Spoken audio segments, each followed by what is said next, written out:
حدیث شریف میں موجود ہے،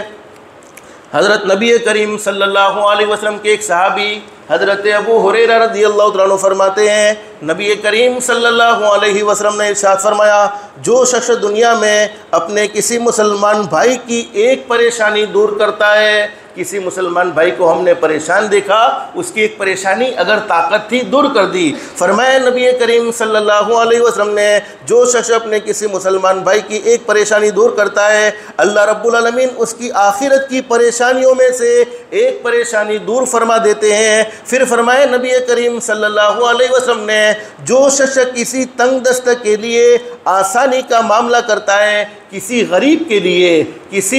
کسی کے پاس حیثیت نہیں ہے، اس کے لیے آسانی کا معاملہ کرتا ہے، جس طریقے سے ہو سکے اس کے لیے آسانی کرتا ہے، تو فرمایا نبی کریم صلی اللہ علیہ وسلم کا سچا فرمان، اللہ رب العالمین اس کے لیے دنیا اور آخرت میں آسانی پیدا فرما دیتے ہیں، اور ہمارے نبی کی باتیں بولو غلط ہو سکتی نہیں ہے۔ پھر فرمایا نبی کریم صلی اللہ علیہ وسلم نے، اللہ رب العالمین اس وقت تک بندے کی مدد کرتے رہتے ہیں، اللہ پاک کب تک ہمارا مددگار ہوتا ہے؟ اللہ رب العالمین اس وقت تک بندے کی مدد فرماتے رہتے ہیں جب تک کہ وہ اپنے مسلمان بھائی کی مدد کرتا ہے۔ پھر فرمایا نبی کریم صلی اللہ علیہ وسلم نے، جو کوئی طالب علم کے لیے کوئی راستہ طے کرتا ہے، یعنی دین کو سیکھنے کے لیے، اب دین کا سیکھنا اس زمانے میں اللہ کے دین کی محنت کے لیے بھی نکلنا ہو سکتا ہے، اور اللہ کے دین کے لیے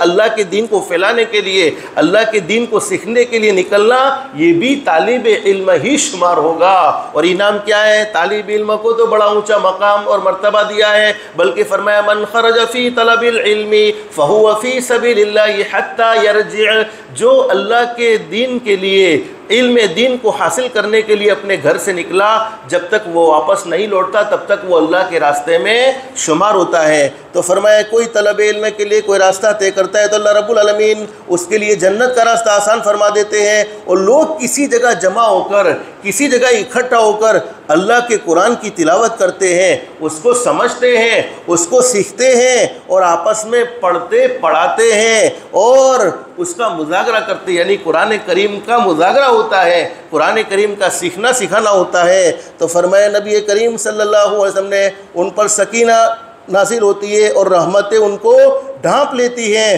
اور فرشتے ان کو گھیر لیتے ہیں، اور اللہ پاک ان لوگوں کا تذکرہ اپنے مقرب فرشتوں میں فرماتے ہیں۔ تو ابھی اللہ کی ذات علی سے امید ہے اللہ ہمارا ضرور فرشتوں کے درمیان تذکرہ کرتا ہوگا، اس لیے کہ ہم کس کی محبت میں جمع ہو کر بیٹھتے ہیں؟ اللہ کی محبت میں۔ بس اللہ ہمارے بیٹھنے سننے کو قبول فرمائے، اور جتنی باتیں اللہ ہمیں سمجھا دے، اللہ عمل کی بھی توفیق نصیب فرمائے۔